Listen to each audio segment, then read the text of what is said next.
Hi there, and just recently we had a 1.2 developer livestream for Honkai Star Rail, where of course we got some additional info about 3 new characters which are about to come out in 1.2, some information about story, about events, and what is not less important, about 4 new relic sets. 2 of those are planar ornament sets, and 2 of those are regular 4-piece relic sets. And of course in this video we're gonna try to discuss if these relic sets are actually good, can they fit some current or maybe future characters, are they worth saving up your fuel, or maybe they are a bit underwhelming and then you can just keep grinding the current available relic sets for current and future characters. So without further ado, let's jump right into it. The first relic set we're going to discuss in this video is called Longwell's Disciple. This is a 4-piece relic set, and of course currently officially we only know effects of the set, not the actual percentages, but judging by the current relic sets we can roughly assume what will be the percentages for those sets. So if you're talking about Longwell's Disciple, we have for 2-piece set an effect which increases our max HP, judging by how Musketeer works, and it increases our attack, which of course to some extent is a bit more valuable. This set might give us maybe from 8 to 20% HP, and overall this is already a really interesting 2-piece effect bonus, because we, for example, can use 2 pieces on our healing characters in combination with 2 pieces from Wandering Cloud, and at this point we are gonna increase our outgoing healing by 10% and also increase our max HP by some amount of percentage, around 10%, and this is gonna significantly increase our healing, for example, in comparison with Musketeer, like full 4-piece Musketeer or full 4-piece Wandering Cloud. Though of course if we compare this to Musketeer we're gonna lose at least 6% of speed, so this is give and take. If you are ready to not generate as much skill points, generate as much energy for your healing character, but instead give a bit more healing every time you use your skill or maybe ultimate, then this might be a good option. But again, only in the scenario where your healing character is scaling their healing from HP. If this, for example, is Locha, of course you're not interested in having any additional HP because it won't actually increase our healing. But if you're talking about 4-piece relic set, things become much more interesting, because if the wearer is hit or gets their HP consumed by any ally including themselves, we already immediately think about Blade, our crit rate will increase for a certain amount of turns, which means definitely not 1 turn, and also this effect is stackable, so at least there would be potentially 2 or maybe even more stacks. And if you're talking about crit rate, again this is conditional thing, we have to damage ourselves, so we roughly can compare this 4-piece effect to imaginary relic set effect, where we increase our crit rate by 10%, so here it might be 10, maybe a bit more, maybe a bit less. And overall, again, immediately thinking about Blade, this might be the best option for Blade. Of course, it requires testing. We don't exactly know what will be the percentages, but if you think you're definitely gonna summon for Blade and you want to pre-farm for him, get some resources, some relics, I really recommend you not farming any relic set for him currently. It's much better to just farm regular resources, farm some ascension materials, and if you're talking about sets, just wait for a few days so people can just figure out what will be the best combination of set for this character. Anyway, I think it will be really hard to pre-farm for proper relic set with all main and additional stats in 1 week, so it's much better to save up. Maybe you can even save up some fuel, so you will be able to farm new relic set immediately or as fast as you get to Cavern of Corrosion where you can farm it. So with this relic set we are actually done. Let's move on. And the next relic set we're going to talk about in this video is called Messenger. It's another 4-piece relic set, and on 2 pieces it will increase our speed as bonus. And if you're talking about 4 pieces, when the wearer uses their ultimate on any ally, including themselves, so I think it's really important. You can't just use like a damage dealing ultimate, you actually have to use characters like Bronya or Teen Uni with this relic set to make the 4-piece bonus active.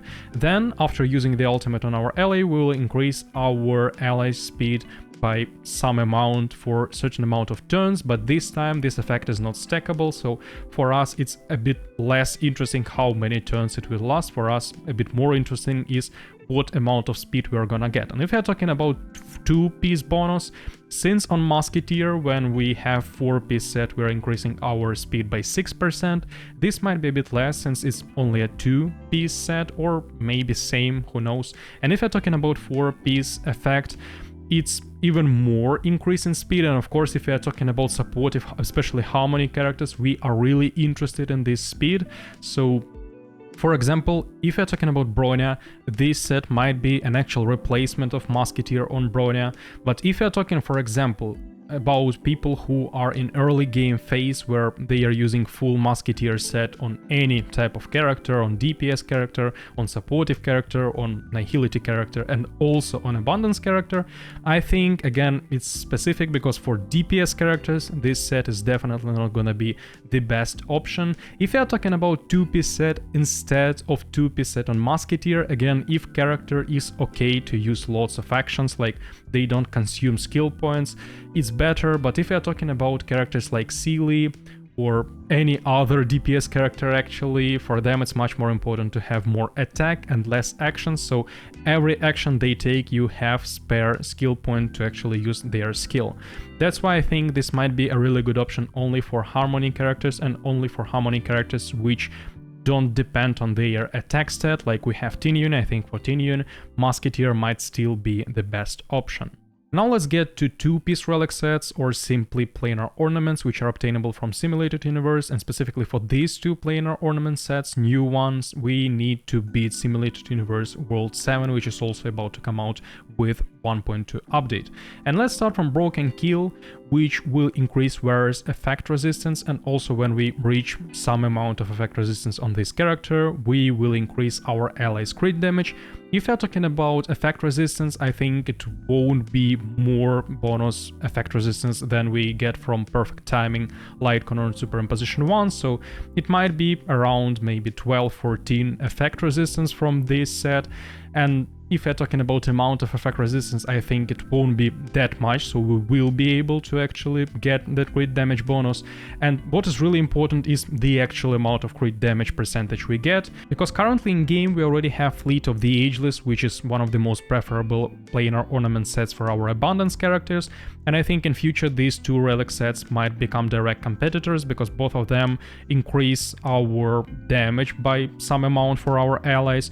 And I think in this situation we really have to wait for some testings when new planar ornament set Broken Kill comes out, so we can see the direct damage outcome comparison and then decide which is better one.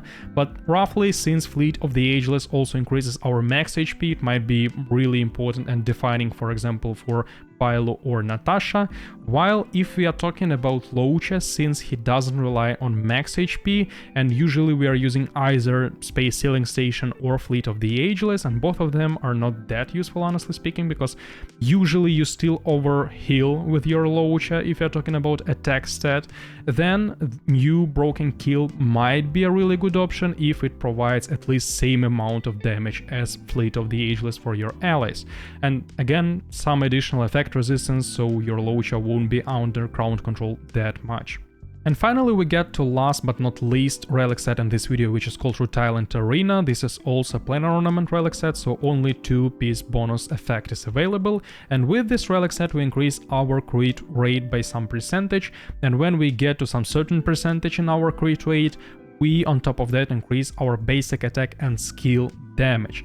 I think potentially, again, we are assuming and guessing the percentages, but potentially this might become one of the strongest universal planar ornament sets for overall DPS characters, because currently we usually just use Space Sealing Station, which simply increases our attack, and we know that attack is less important stat than our skill damage and basic attack damage, overall damage multiplier.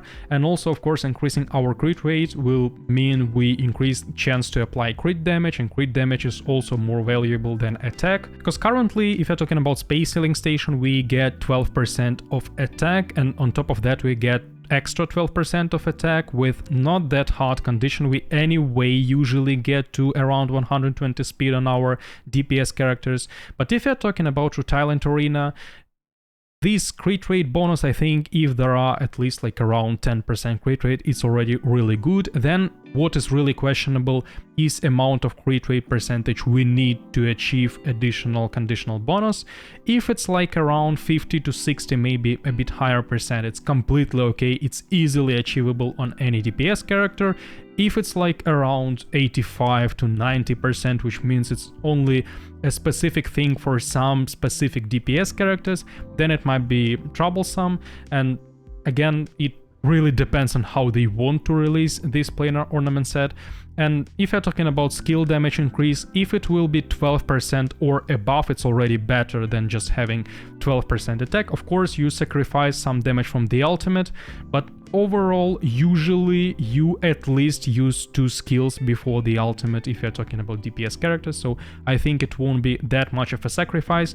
And again, it really depends on what exact amount of damage increase we get. So to summarize, of course, we can't say for sure because we don't know the percentages officially, but judging by what we see and what we can assume from other relic sets, we can say that the effects themselves are really interesting on all 4 of those relic sets. That's why I really recommend you saving up fuel if you're able, especially if you want to build Blade, since this new 4-piece relic set might be the best option for Blade. And if you're talking about planar ornament, since we have those 8 or up to 8 tokens for Simulated Universe, I think it would be a really good option to save up those tokens for Simulated Universe World 7.